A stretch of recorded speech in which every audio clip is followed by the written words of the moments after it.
Ito ay rated SPG. Striktong patnubay at gabay ng magulang ang kailangan. Maaaring may masiselang tema, lengguwahe, karahasan, sexual, horror o droga na hindi angkop sa mga...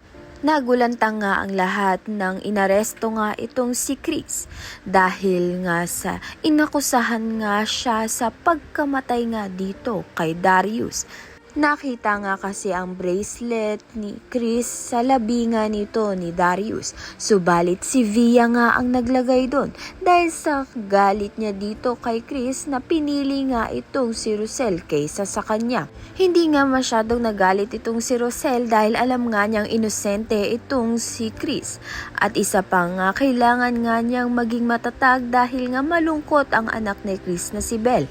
Kaya naman nga't kinomfort niya ito.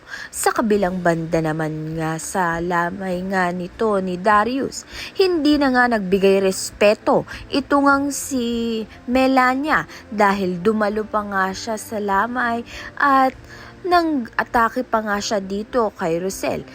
Kaya naman nga't palalayasin nga sila nito ni Jacinta dahil hindi nga nila nirerespeto ang pagkamatay ni Darius. Kaya naman nga't yan at iba pa ang dapat natin pakaabangan.